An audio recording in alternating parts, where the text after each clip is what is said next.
Hey guys, what is going on? This is Bill from My Better Half. Today we're going to talk about your heat and air system inside your house. Now, just a little bit of a story to share with you. I was sitting down watching TV one night and noticed that it was getting kind of warm inside the house, and I heard the air conditioner running. So I was like, what's going on here? It was one of those, that's funny moments. So, first thing I did was I went to go look at the thermostat. Thermostat was reading 80 degrees. I was like, okay, something's not right. Next thing I did was I put my hand in front of the vent, and guess what? There was hardly any airflow at all. Hardly any. So there was definitely something wrong there.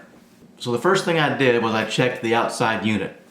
And the outside unit appeared to be working fine. A couple things that I checked on it were, I took the top off here and looked down in there, and there was a lot of debris down there. There was a lot of leaves and a crap load of water. Now, these things have a drain in there that drains the water from the side, but there were so many leaves in there that the leaves had plugged up the drain.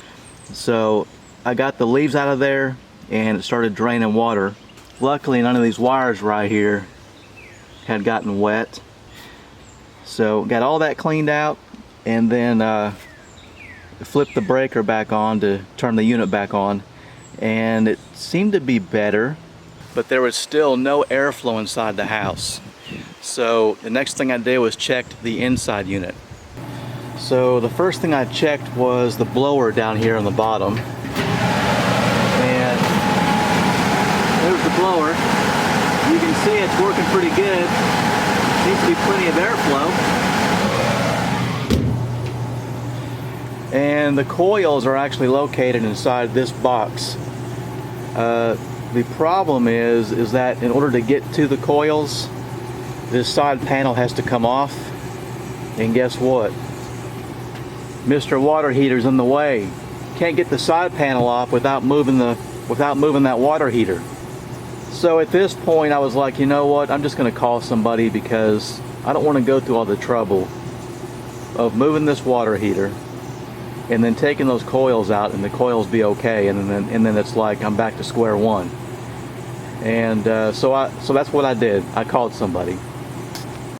So I know that paying someone to come out to your house to look at your heat and air system is not cheap. First of all, you have a service call. So before they do anything at all, you're paying for them just to come out to your house. And then they have to look at the unit, and then if your unit needs replacement parts or needs Freon or whatever, then that's additional money on top of the service call that you have to pay. So I was like, you know what?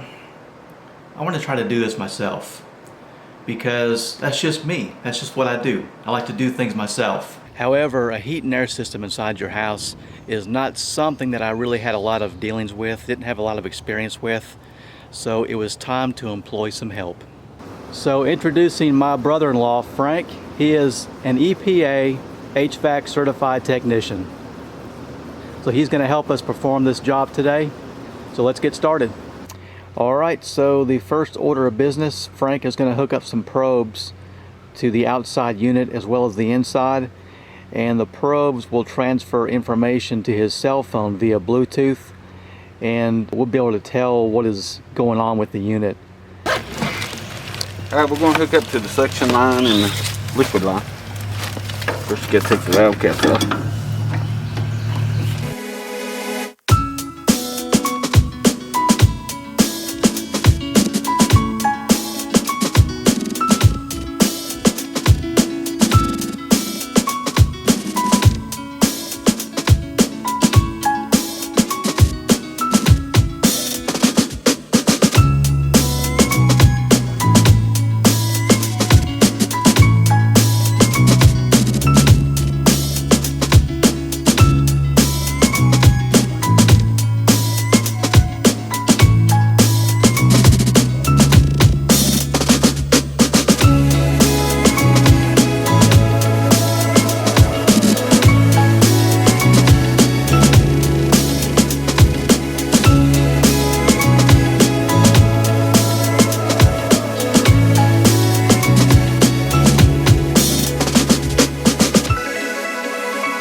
So with all those probes hooked up to the unit, he was able to tell a lot of cool things about the system.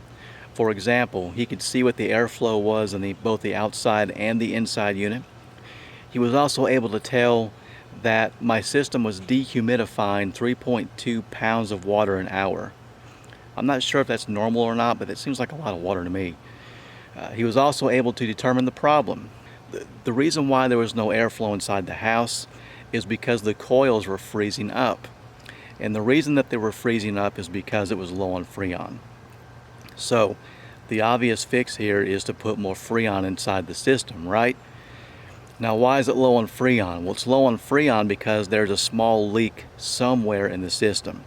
It could be at the Schrader valve, or it could be at the coil itself.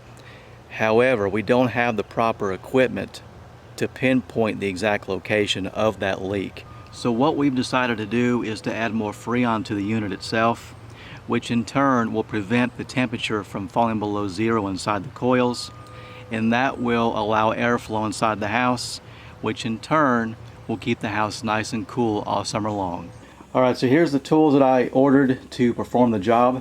The first thing here is a 10-pound jug of R22 refrigerant that I bought from a HVAC supply house.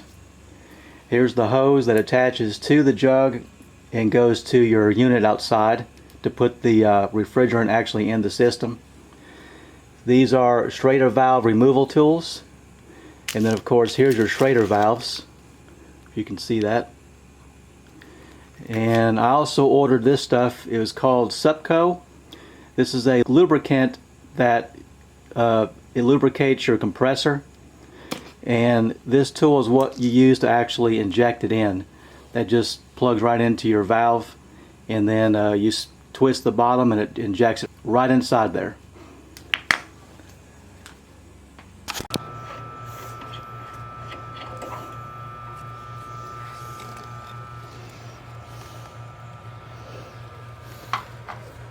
Well, there's the old Schrader valve.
Okay, so here's some of the information that the probes are sending to Frank's phone.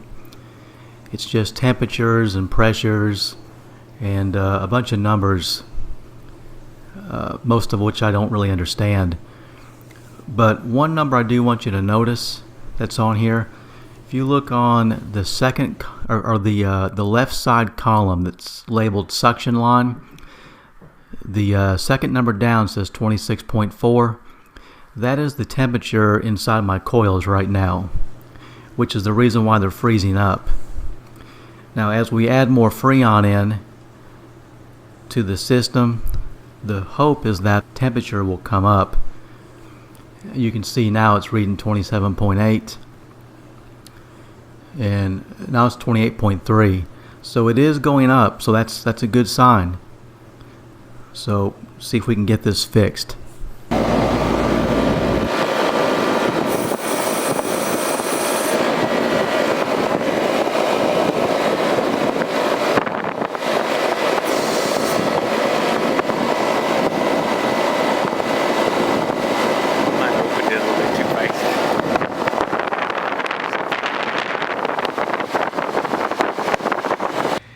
Alright, we added just over 3 pounds of refrigerant, and as of right now everything is pretty stable. According to the probes, the coils are at about 34 to 35 degrees Fahrenheit, which means that they're not going to fall below zero anymore. They're not going to freeze up anymore. So, that's good enough for me, because if those things don't freeze up, that means that there'll be airflow inside the house, and the house will stay cool all summer long. However, we are going to come back in a couple weeks and recheck everything. You'll hook his probes back up, and we'll recheck the numbers and just make sure that everything is remaining stable, that the level of Freon is still the same, and that the coils are still at the same temperature as what they are now. So let's just hope and pray. Hey guys, what's happening? So it's been about 3 weeks now since we put that refrigerant into the system. Frank is on his way over here to rehook his probes up to the unit, and we're just going to check those numbers and make sure that everything is still stable, that everything hasn't changed a whole lot, and most importantly that those coils are not freezing up. So we're going to do that here in just a few minutes, and once we get that information pulled up on his cell phone, I will let him explain that to you.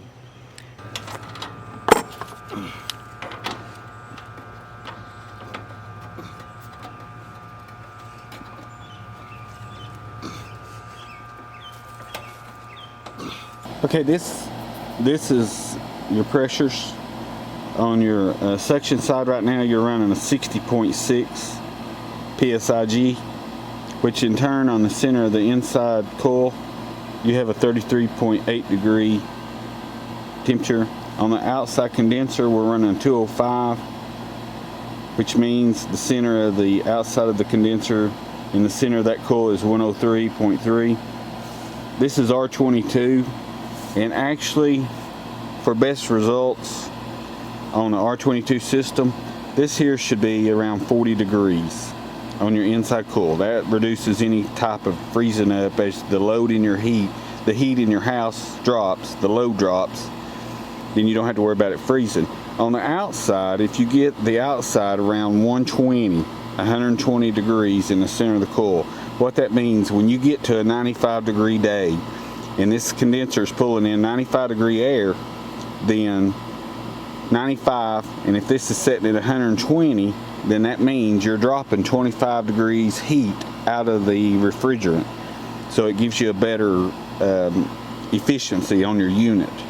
And the inside unit's coming up. This system is still under red flag, which means it's trying to stabilize. It's only been running maybe 5 minutes.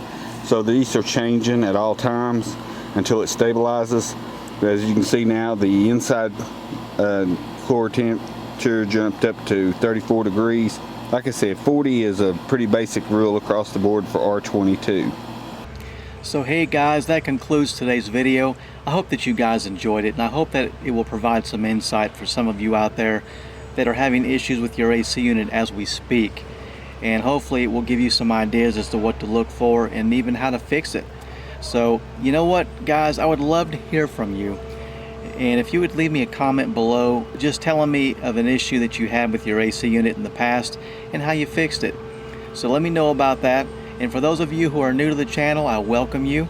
Thank you for watching the video. And I would urge you to subscribe and click the bell icon, all that good stuff. And so yeah, I guess that's it. So with that being said, this is Bill signing off from my batter half. Have an awesome day.